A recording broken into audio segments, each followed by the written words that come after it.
Alright, bottom of 5. The armies have finally met towards the center. The legions crashed into these guys, put some wounds on them, gave them a world of hurt. My archers maneuvered over to do a nice sneak shot into the side flank of these guys, but apparently they get 10 defense dice against arrows. I'm looking at you. Hell yeah. I managed to squeak the one Romans through, though. Know how to make shields, man. I managed to squeak one through. Other than that, he's moved his forces up. Those guys are still sitting there. What a waste of a unit, but I needed a unit to capture that. Because I knew the fight was going to be over here. Because I need to win by 1 point. Because he knows me. I just need to win by 1 point. And then Alex also got that extra score for killing the large base unit of the Hoplite Phalanx. So the score is tied at 10-10. And we're playing to 21. Alright, we'll update you again at the bottom of 6. Alright, bottom of, I'm going to say 6. Movement, guys have moved up. As you can see, the large Roman, I think they're called Invicti, he was pooched by the Legion here. They killed him. Alex had his commander roll up and get into a multi-combat between these two. Bad move because the Cursed Legion just eat guys for breakfast. I shimmied my archers over one to get another crack shot at his shield unit. I'm slowly whittling them down, ever so slowly. He still gets like 7 defense dice against missile attacks, which is just obscene. That's great. Alright, Alex, so why don't you explain what you were trying to do here and how it went? You know what, actually now I've opened it up and I'm thinking about just basically trying to close in as fast and as hard as I can. Okay. But you still have your archers there. And let's face it, I only have really one more army left and you've got more guys than me, so it's not looking so good, basically. What was the tactic with running your general up? I was just trying to kill off this unit as fast as I could. Fair enough. The general doesn't really do much, though. He doesn't have... Not really. He doesn't have a lot of things. Like if you're adjacent to an enemy unit, you get to deal 2 extra damage or something like that. Oh, with his shield bash or armored assault or something like that. Yeah. Basically, you run into them with your spiky shield. Yeah, and that's about it. And he's just got a couple of dudes on there, so whatever. To me, he's just another friendly unit that can, fire a couple shots. That's all. Fair enough. All right, so here we are. I think we'll just update you every 2 turns or something like that. We want to get this wrapped up. It's getting a little late. It's been about an hour since we started playing, and we both have work tomorrow because we both pay taxes and rent. So we'll see you at the bottom of probably 7 or 8. All right, guys, just a quick update. I'd like to talk about how awesome regeneration units are. So what's happened is Alex has swept his guys in. They attacked. They did massive damage because these guys don't have any defense dice. I think they can max out at 2. They're all attack.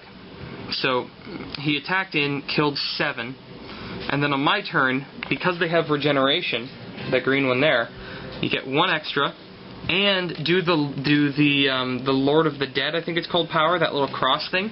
I get to roll a d6 and bring that many back to life. I hate that. This is severely screwing me. So that's why if you have a regeneration unit or the undead unit, put them next to your commander. And basically these guys will be a buffer zone to weaken the unit. Your commander will keep them respawning till they finally die.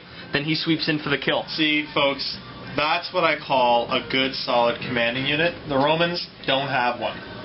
It's not the greatest. Like, there's so few units on your commanding unit, you want to keep them away from battle, and the only way for the Roman guy to actually do anything is if he's in the thick of battle and if they die easily because there's not a lot of dudes on them. Right. There's nothing particularly special otherwise.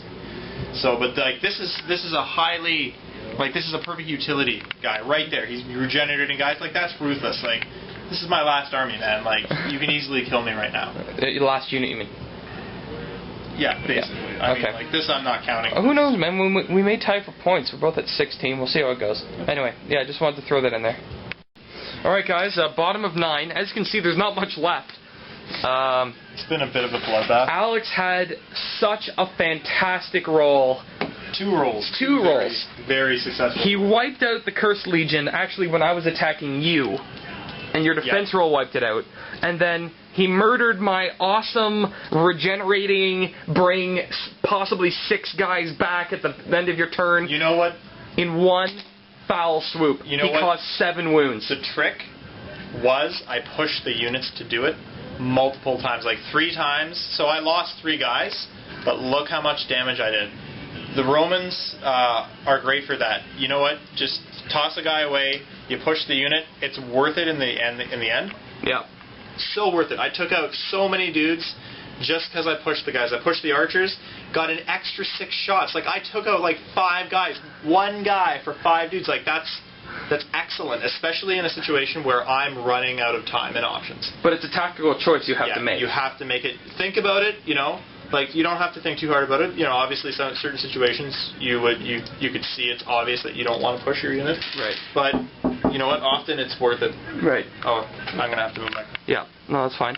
So basically, what happened was, Alex has 20 points, and if he had this objective at the end of the turn, he would have won with 22, and I would have been sitting at 18. So instead of shooting his guys, I ran these guys up and just made it onto the objective, denying him those 2 points. So basically, at the end of the game, we have 20-20. It's his turn. He needs 1 point for anything. So if he kills this unit, he wins. If he somehow manages to get this unit off the objective, he wins. Simple as that. Actually, the only way it would work for him to win, because the objective points are calculated at the same time at the end of the rotation, if he fails to kill this unit, we would both tie due to objective points. We would both have 22.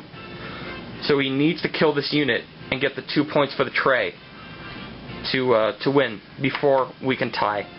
So that was basically my last choice. Go for a tie. Hope for a tie. We'll see how this goes. We'll get back to you. Very exciting game.